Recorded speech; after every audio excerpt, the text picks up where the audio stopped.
if that's the reality, is hip-hop the culprit, or do we have to deal with the fact that the black church is as sexist by continuing to have only men at the forefront when all women serve?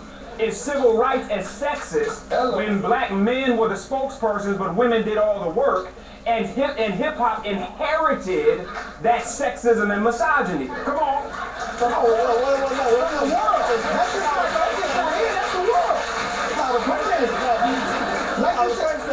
world. The first thing is this. Trying to obfuscate an individual wrong by enumerating a bunch of other ones doesn't have anything to do with the issue. If I go to attack her and she's fighting me off and I say, well, you know, there are a whole bunch of people in America who rape people. That doesn't change what I'm doing. That does not.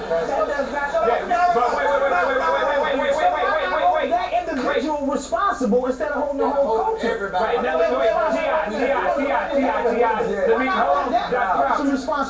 me let you come in on here real quick because he still didn't answer the question. But I want you to chime in. This music has always been about what goes on in these neighborhoods. As Professor said, you know, he on the streets of Detroit, he heard a man say to a woman, you know, refer to her backside as her most valuable asset, if you will. So, of course, it's going to be reflected in hip-hop, which you will see on screen. But it started in the streets. And before it got to the street, it started in the house. And that person, that pimp, that person who you say is the scum of the earth, he was probably one of your sons. And you didn't spend enough time with him.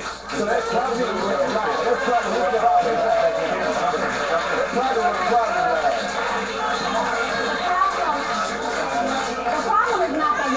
This in hip-hop. The problem is that this is the only thing that you're seeing in hip-hop, and there's no longer diversity. When we look at hip-hop's earlier years, you saw so many different positive representations of women, but today, that is not what you're seeing. And no, there's nothing wrong with a woman being a video model and using that to further her career, but why can't women be looked at as intellectuals? So that's the thing. We have to stop looking at women as just one sort of thing. Okay, the only representation of women in hip-hop is the video model. No, women do many things. This is what I was saying before when you cut me off before. Stuff is out there. Right, but this is what I'm saying. What I was trying to say before you cut me off is that the church, right, all I was saying is that when we talk about the reduction of black women's identity to something that is not essential to them and using them for purposes that don't elevate them, we can't start with hip-hop, because I was about to say 75% of the black church is constituted by black women. They can cook, they can clean, they can sew, they can pay their tithes, but they can't run the church they numerically dominate. That's ecclesiastical apartheid. You got women up in there who can't dominate the very institution they run. So I'm saying to you, you may not be calling a woman a bitch, a hoe, a skeezer, a slut, a chicken, and a hood rat, but if you treat them in a certain way, they become ecclesiastical hoes because you, as the preacher, become the pimp articulating a gospel that demonizes them.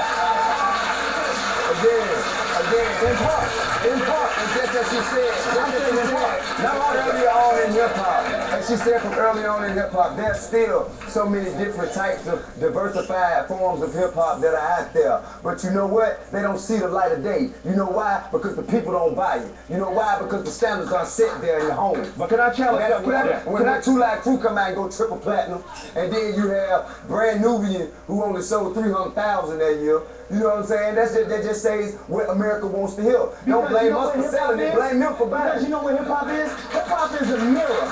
All hip-hop is a mirror. And it's staring at America right back in his face. And that's what you're getting right now. It's a big mirror, and this is what you created. And America is looking in this mirror, and sometimes they don't like what they see. But it's what you created, and now it's due to us, like I said again, to work our way up out of it. But we got to start with the kids. We lost a generation. We lost a generation. We can't get that crack ever. We cannot get those those early 90s, late 80s. We can't get that back. But if we don't start here and stop complaining about what was and start with the what is, we're going to forever be lost. Before you come in, Dr. Dyson, because I want to deal with part of the what is. And I'm seeing around the country, hold up. I got you. White women, suburban women taking pole classes. Right, as a workout. Good. Now,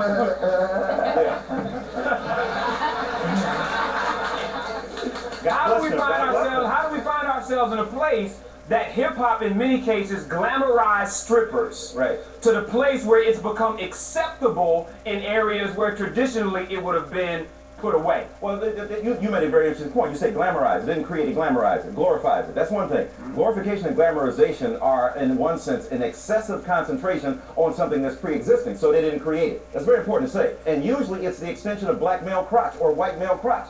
The challenge I would like to give to my beautiful, brilliant brothers here, T.I. and Nelly, yes, it is a mirror. Tupac said, "Somebody wake me, I'm dreaming. I started as a seed and semen, swimming upstream, planted in the womb while screaming." Okay, beautiful. But it's not just a mirror. Martin Luther King Jr., if he worked off a mirror, would have said, "I'm going to reflect back to white pathological society, the white supremacy they put in me." He said, "No, it's not a mirror. I got a dream. A dream shatters the mirror that is reflected back to what they create in us, and we can create different models, paradigms, and understandings ourselves." So I would say, if in your videos you can have not only women shaking their behinds, but displaying the intellectual acuity that they possess that allows them to do something different than shake their behind. Where are the different images, even in your videos and in the videos of black people who are rap artists, that show something different? I'm not saying you don't. I'm saying we have to have a broader complex of images from which they can draw. What you say that people have to support. That's the video.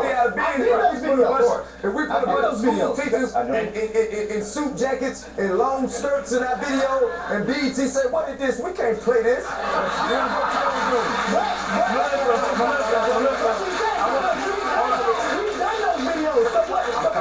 Do we take the sisters out and put in white women? Melissa, I need you to come in. I need you to come in right here. Melissa, I feel like I'm just get on the highway and the cars are just going this way. Let me get on the highway. Come on in. I mean, but let's not overcomplicate the situation. It's great to look at this as an intellectual conversation, but what are the kids listening to right now? Are they going to listen to T.I. and Nelly, or are they going to listen to the intellectuals? And we have to remember that when we put it in the music, in our messages. Now, Kim is very accurate because a lot of times the images that are on our screen are because of the lyrical content. It's telling a story. Music tells a story. The videos play out the story of the lyrical content. Music has become extremely formulaic these days. And it talks about a lifestyle that is extremely hard to emulate. Very few of us can actually afford the lifestyle that is portrayed in music videos these days. And a large portion of that lifestyle is to have not just one girl, not just two, but 20.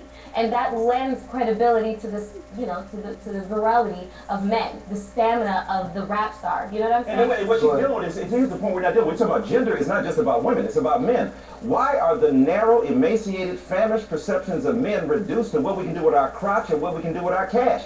Can we do something with our souls, our minds, our spirits? I'm just saying that. Those images are there. Like, there are many artists that are putting out positive images talking about something different. They're not getting the right promotion. They're not getting the right play. I sat here with Nelly, and he said that his label doesn't even want him to be here today. So we have to look at that instead of attacking him for Tip Drill, which has all of a sudden defined his career. Right.